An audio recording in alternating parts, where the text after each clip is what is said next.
Howdy, Dennis Bradford here. Let's think some about being, feeling, and doing better. What's the best way to learn how to flourish emotionally? First, we must believe that it's possible. If we lack the faith that it's possible, if we're stuck being negative or too skeptical, we'll never even attempt to do what is required to flourish emotionally. We'll stop ourselves before even getting started. Flourishing emotionally doesn't happen by luck or accident. Flourishing emotionally is a skill that we're all able to learn. After all, we all have the same essence. What we all are is being. Second, we need to identify role models. We need to find people who've been successful. In other words, who've demonstrated that they're able to flourish emotionally. Third, we need to identify what they have done that we haven't yet done. Fourth, we need to do that as well. We need to emulate them. Notice that that's the same process required to learn how to live well. First, we must believe that it's possible, that wisdom can be lived. Without that initial faith, we'll never even try to do what is required to be wise. We'll stop ourselves before even getting started. Second, we need to identify role models. Who is wise? Who has been wise? Third, we need to identify what they've done that we haven't yet done. Fourth, we need to do that as well. We need to emulate them. It's critical that each procedure requires taking responsibility for the quality of our own lives. If I fail to flourish emotionally or to live well, I need to own that failure. On the other hand, if I flourish emotionally or live well, that's my success. What's measurable is always easier to improve than what isn't.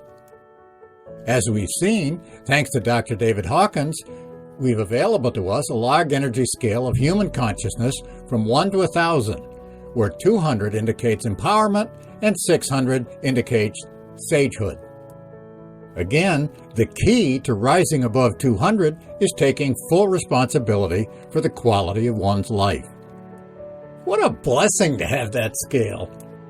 It's not just that there is such a scale, it's that using it is quick and easy. Once we are integrous ourselves, in other words, calibrate over 200, adopt a mindset of clinical objectivity so that the intention of the question is also integrous, and practice using energy testing, see videos 38 to 44, our initial results will be accurate at least 70% of the time. The higher than that we calibrate, the greater the accuracy improves. Once we ourselves calibrate in the 400s, energy testing becomes uncannily accurate.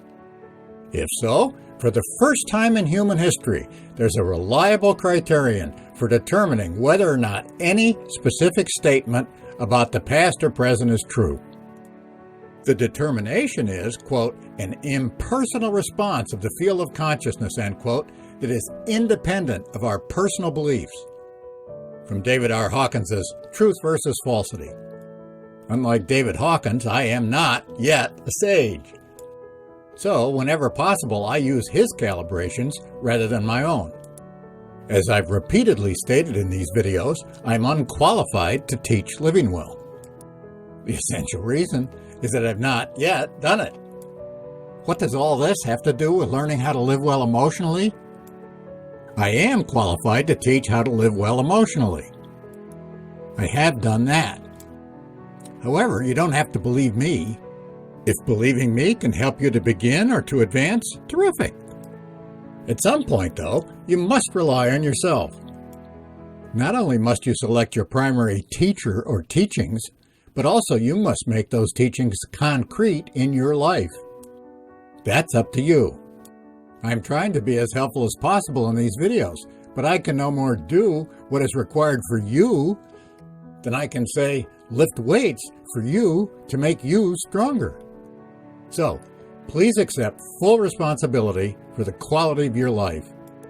What is internal is what matters, not anything external. As soon as possible, begin making your own calibrations. Use those calibrations to select your own teacher or teachers. The really good news is that the same methods that yield living well emotionally also can yield sagehood. Therefore, we can use the teachings of sages to flourish emotionally, even without the intention of becoming sages ourselves. So, in learning how to live well emotionally, we're automatically learning how to live well. That's why I'm introducing you to various teachings and teachers that may initially seem to have little to do with emotional well-being. Here, for example, are some of David Hawkins's calibrations of teachers and practices relevant to this playlist.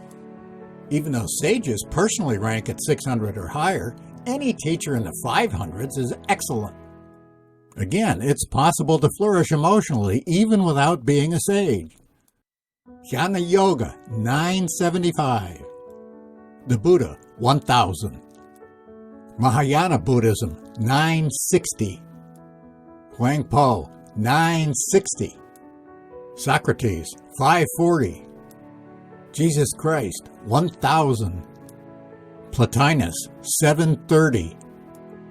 Augustine, 550. Bodhidharma, 795. Dogen, 740. Meister Eckhart, 705. Martin Luther, 580.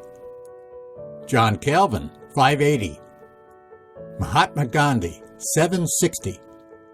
Bhagavan Sri Ramana Maharishi, 720. Sri Nisargadatta Maharaj, 720. Patanjali, 715. Here, similarly, are some of David Hawkins's calibrations of some writings or teachings that you may find very helpful. Vedas, 970. Upanishads, 970. Bhagavad Gita, 910. The Dhammapada, 840. The Lotus Sutra, 780. The Heart Sutra, 780. The Quran, 700. A Course in Miracles Workbook, 600. Your background, aptitudes, and interests will allow some of these teachers and works to resonate more with you than others. As a further guide to helping you select teachers and teachings in Truth versus Falsehood, Dr. Hawkins provides the most comprehensive list I've ever seen about how to identify excellent ones. There are 39 criteria he recommends using to test possibilities. Many are negative, such that if you discern them, rule out that teacher or teaching. For example, as you might expect after going through this playlist, two such characteristics are detachment, in the sense of non-involvement with worldly affairs, and non-sentimentality, because emotions are based on the perceptions of the egoic self.